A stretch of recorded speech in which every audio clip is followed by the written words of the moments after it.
நீங்க திராவிட நாடு எங்கே இருக்கிறது என்று கேட்டபோது பாவாடை நாடாவை அவிழ்த்து பாருங்கள், திராவிட நாடு தெரியும் சொன்னவர் கருணாநிதி சட்டமன்றத்தில்.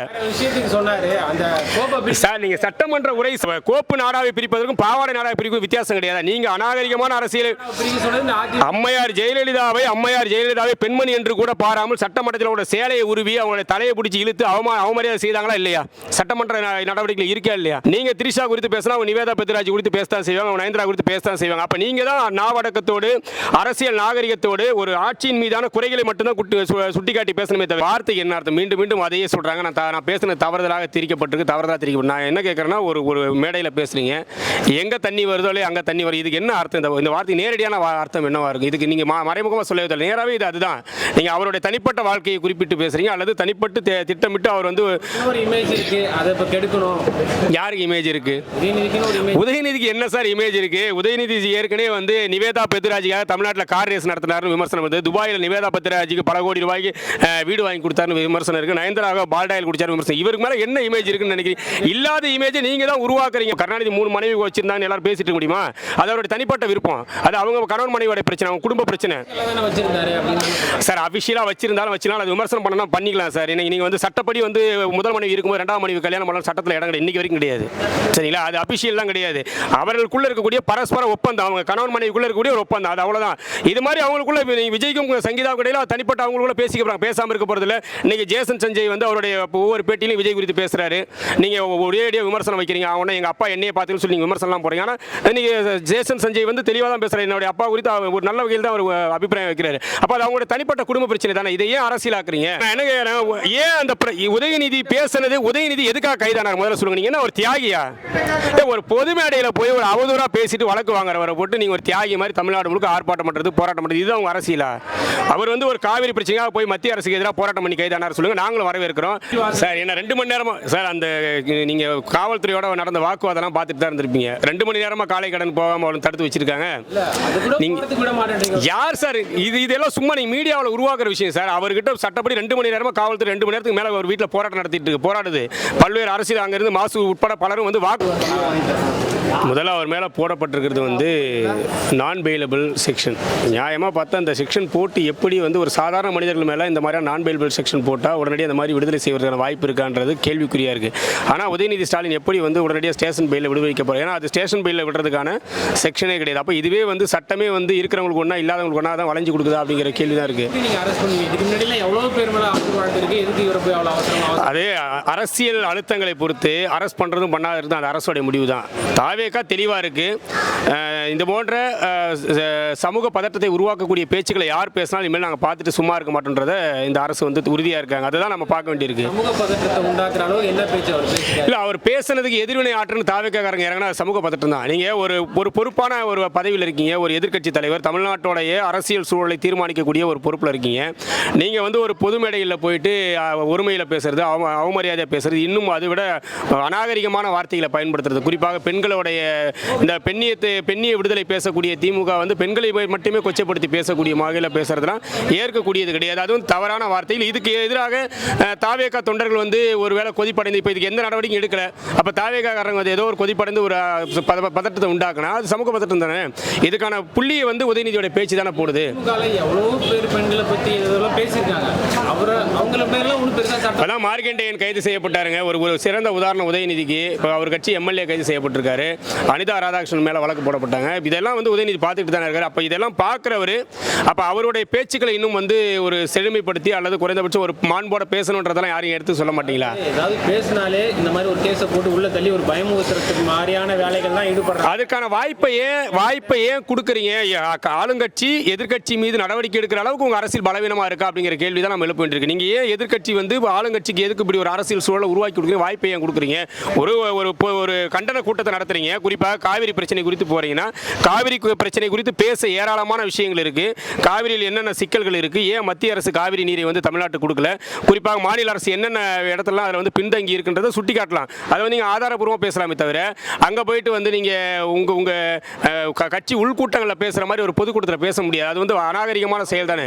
ஒரு பெண்ணையோ இல்லை வந்து ஒருத்தரோட பேரையோ சொல்லவே இல்லை. இல்லை நீங்கள் அந்த வார்த்தைக்கு என்ன அர்த்தம்? நீங்கள் அந்த வார்த்தைக்கு என்ன அர்த்தம்? மீண்டும் மீண்டும் அதையே சொல்கிறாங்க. நான் பேசின தவறுதலாக திரிக்கப்பட்டிருக்கு, தவறுதலாக திரிக்கப்பட்டு. நான் என்ன கேட்குறேன்னா, ஒரு மேடையில் பேசுகிறீங்க, எங்கே தண்ணி வருதோ இல்லையா அங்கே தண்ணி வரும். இதுக்கு இதுக்கு என்ன அர்த்தம்? இந்த வார்த்தை நேரடியான அர்த்தம் என்னவா இருக்கு? இதுக்கு நீங்க மறைமுகமாக சொல்லவே இல்லை, நேராகவே இது அதுதான்.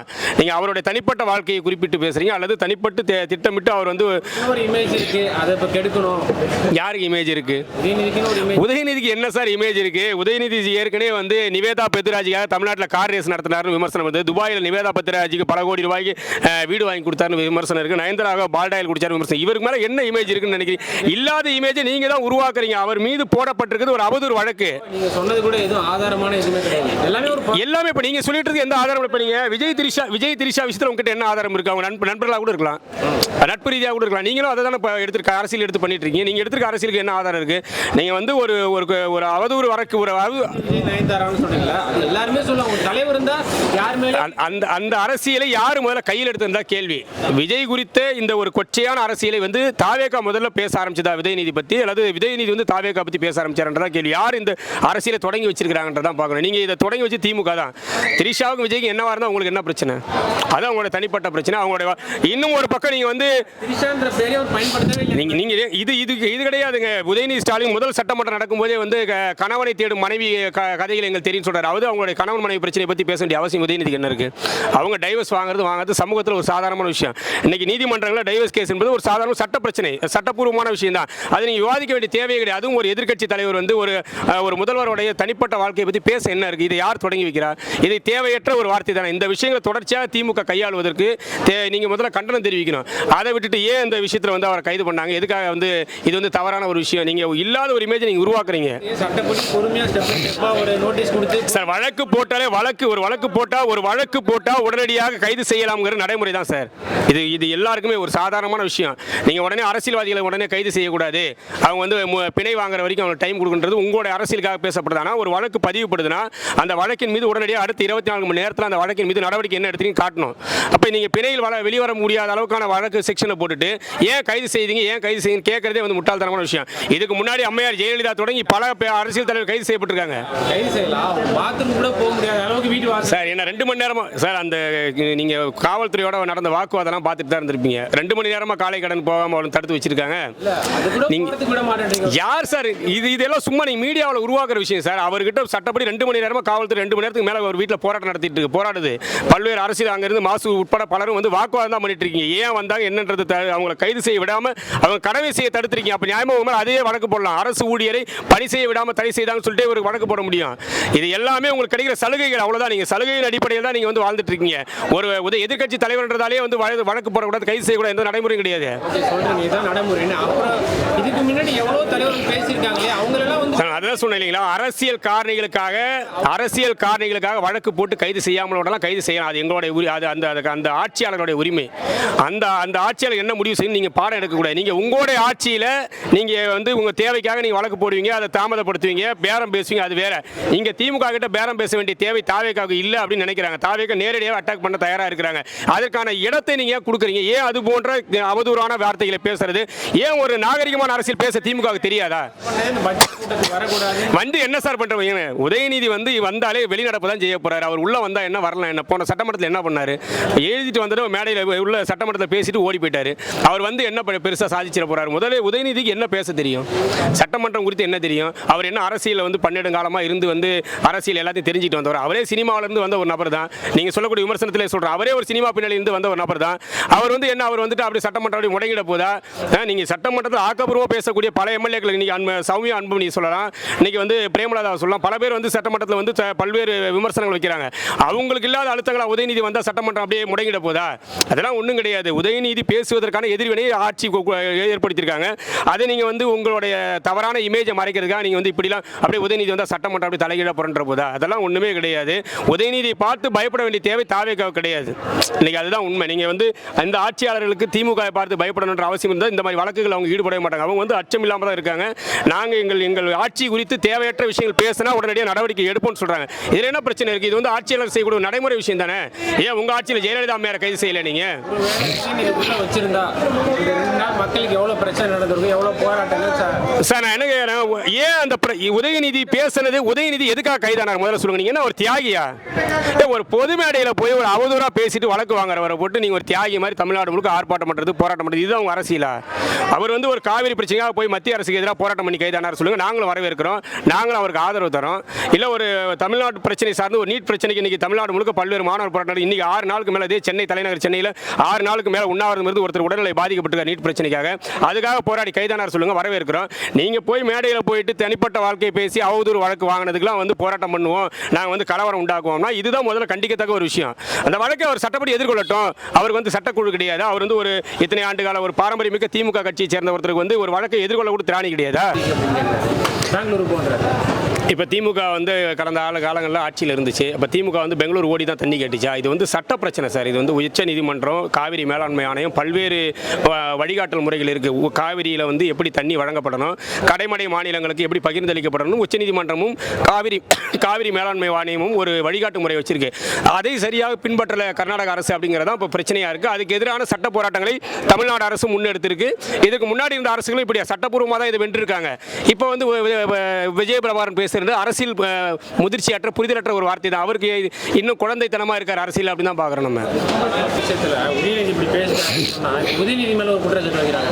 அவர் இல்லையா, அவர் நிவேதா பெத்ராஜா, நயன்தாராவா, ஏன் அந்த மாதிரி சொல்றீங்க? வேற எதாவது தனிநபர் அதான் சார் நானும் சொல்றேன். நீங்க இந்த அரசியல தனிநபர் சார்ந்து பேச வேண்டிய தேவை என்ன இருக்குன்றாங்க. தனிநபருடைய வாழ்க்கை குறித்து அரசியல் மயப்பாக்க வேண்டிய தேவை ஆபத்தானது. இதை யார் தொடங்கினது? அவர் குற்றச்சாட்டு தப்பா வச்சுட்டாரு. பதிலுக்கு அவர் சட்டப்பூர்வமா எதிர்வினை அப்படித்தானே கிடைக்கும். நீங்க என்ன ஆயுதம் எடுக்கிறீங்க, நீங்க என்ன ஆயுதம் எடுக்கிறீங்களோ அது நீங்க என்ன ஆயுதம் எடுக்கிறீங்களோ அதான பேச முடியும். உங்களுக்கு பதில் உங்க மொழியில் தானே புரியும். உங்க மொழியில புரியுற மாதிரி தானே சொல்ல முடியும். வேற வழி என்ன இருக்கு? நீங்க இதுக்கான வாய்ப்பை நீங்க உருவாக்கி கொடுக்குறீங்க.